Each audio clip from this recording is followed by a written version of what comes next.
Hey guys, so tonight's a somber night. As I'm recording this video, the Charlie Kirk funeral ceremony is just beginning. And I've spent a lot of time over the last almost 2 weeks at this point, ranting and raging and yelling into the microphone. Well, maybe not yelling into the microphone, but just impassioned pleas. And I want to take a break from that for a second. I don't want to spend this video tearing into the media or raging at the violent left. No, rather in this video, I want to take a pause. I want to speak what's on my mind and in my heart. I want to eulogize Charlie Kirk, because as he's laid to rest here, we should be giving him all the attention. I want to remember who he was, what he built, and why I believe his legacy will never die. Let's talk about it, shall we? We got some stuff to get into, so let's roll the tape. You know what I think what's the mark of a great man, somebody who truly had an impact on the world and on our society? It's when somebody sacrifices everything, and in this case even puts themselves in the line of fire to build something bigger than themselves. And that's exactly what Charlie Kirk did. Charlie Kirk dedicated his life to building something bigger than himself. He was a fighter for faith, for family, and ultimately for America, for every single American. He mobilized millions of young people. He inspired them to be fathers, to be providers, men of faith, men of care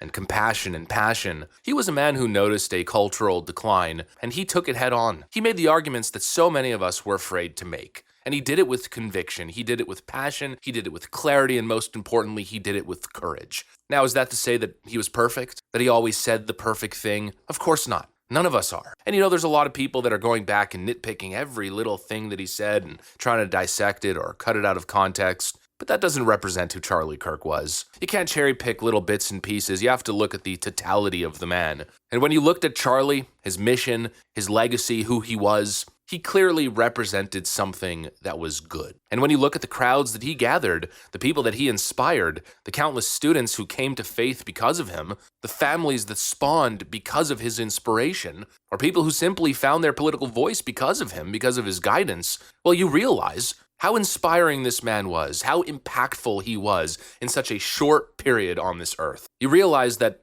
he's a political figure, sure, but I think he's well beyond that. This was somebody who was carrying a torch for an entire generation, and that's a torch that cannot die with him. And I believe truly that he's passed it on to us. And probably more accurately, I think he's passed it on to Erika Kirk, his wife, who now seems incredibly inspired to continue his legacy. And just speaking of who these people are and what the Kirk family represented, following Erika Kirk during this aftermath, I have to say, honestly, I don't think I've ever seen such grace in the middle of such an unimaginable tragedy. We saw her poise and her faith on full display when she addressed Charlie Kirk's assassination initially. And now we have this. Erika did an interview with the New York Times saying, it came out this morning, saying, for Erika Kirk, a husband's life cut short by the violence he seemed to foresee, saying, I'm a strong believer that this was God's plan, and it's so clear-cut. It couldn't be more Charlie. I've had so many people ask, do you feel anger towards this man? Like, do you want to seek the death penalty? I'll be honest, I told our lawyer, I want the government to decide this. I do not want that man's blood on my ledger, because when I get to heaven and Jesus is like, eye for an eye, is that how we do it? And that keeps me from being in heaven, from being with Charlie. I can't imagine having to have these thoughts, muster these words. Again, this is only 11 days after Charlie was taken from this planet prematurely. So to have these thoughts, to put together sentences like that, it's something as a wife myself, I can't even imagine having to do. Again, while you're trying to mourn, while you're trying to grieve, while you're trying to figure out the business side of things at Turning Point USA, having to think of things like this, it's just a tragic scenario. But such second nature, her Christian values on display, evangelizing in the New York Times. What is the Christian message of forgiveness and love? We don't believe in eye for an eye, and so I'm touched, and I'm touched that you thought to come on your due date to be with us and celebrate your good friend. Well, that's who Charlie they are Kirk. as people. It was central to their life, their faith.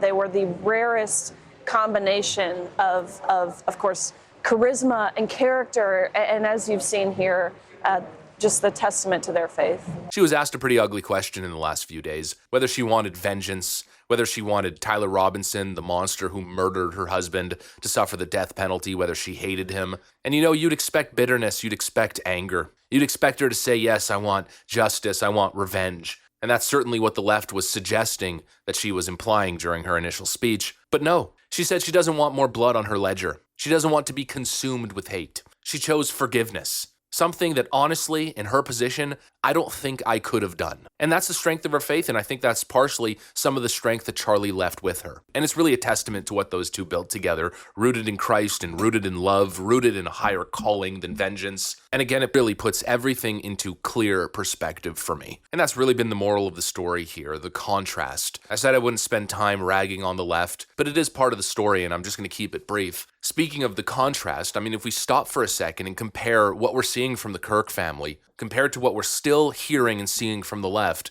while Erika Kirk is speaking of forgiveness, while Charlie Kirk's family is leading with prayer, with grace, the left is still online, still mocking, still smearing, still spitting on his grave, still trying to twist who he was, calling him hateful, calling his supporters full of you-know-what, as Ilhan Omar said the other day. And I think, again, my conclusion, it couldn't be clearer. Who is walking in the light and who is swimming in a swamp of darkness? And speaking of that light, just look at the ceremony. Look at the footage. The early portions of his funeral have already started, and it's people praying, it's people singing, embracing one another in grief and in hope and in love. And we compare that to the bile that we've seen pouring out of leftist X on TikTok or on Blue Sky, out of Congress, of all places, out of the activist class. It's night and day. And that right there allows me to strongly come to this conclusion that Charlie Kirk's legacy will outlast theirs, and I don't think it's even going to be close. And so tonight I simply want to honor Charlie Kirk. You know, I didn't know the man. I never met him, I wasn't his friend, but I've been following him for such a long time. I've included him in my videos. I've watched his college campus debates religiously in a lot of his reporting.